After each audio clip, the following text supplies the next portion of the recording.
Le 13 septembre, ce n'est pas une rentrée comme les autres qui attend les étudiants de l'université de Nîmes.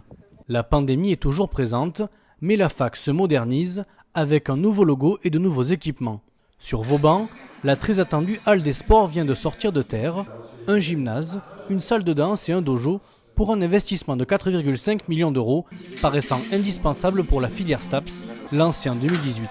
C'est vrai que là, ça va nous offrir une bouffée d'oxygène parce que dépendre systématiquement d'installations de la ville, c'était compliqué et pour nous et pour eux. Là, on dépend plus que de nous. On a des installations, vous l'avez vu, 2000 m², des espaces extrêmement grands qui vont nous permettre d'accueillir nos 300 étudiants ou 400 étudiants de STAPS de manière très très convenable. Un équipement qui sera aussi disponible pour les associations locales.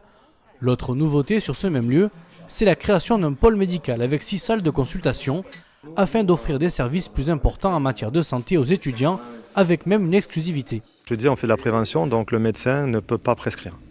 Donc s'il reçoit un étudiant qui a une pathologie, ou en tout cas qu'il détecte, il ne peut pas lui prescrire quoi que ce soit, alors que c'est un vrai médecin. Le fait de mettre une cabine télémédecine va nous permettre d'avoir accès à un médecin à distance dans les 10 minutes qui vont suivre notre appel. Donc on va pouvoir vraiment faire le lien et le suivi entre le diagnostic que pourrait faire notre médecin et la prescription s'il y a besoin. Donc à ma connaissance, je crois qu'on est l'une, voire la première université en France qui va mettre en place une cabine télémédecine. Un nouveau bâtiment qui intègre aussi une cafétéria de 400 m² avec un repas proposé à 1 € ainsi qu'une salle dédiée aux associations étudiantes. Vauban s'agrandit, Auch aussi. Sur le site de l'ancien hôpital Gaston Doumergue, une première partie a été réhabilitée en 2013. Les travaux concernant la seconde tranche vont enfin débuter et accueilleront les cours pédagogiques des sciences. La chapelle présente sera aussi rénovée et transformée en une salle de réception. Une construction neuve avec entre autres 2 amphithéâtres fait également partie du projet d'extension.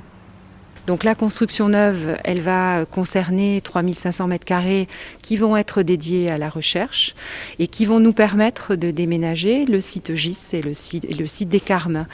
Ces sites sont pas véritablement aménagés pour la recherche. Le coût des travaux est estimé à 32 millions d'euros pour les 2 chantiers.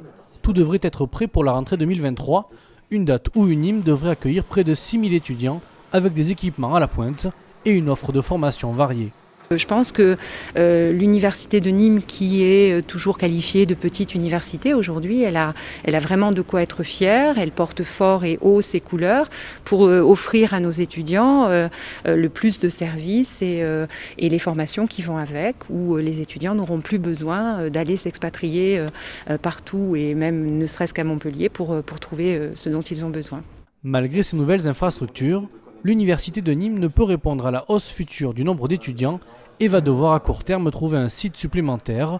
Des réflexions sont déjà en cours.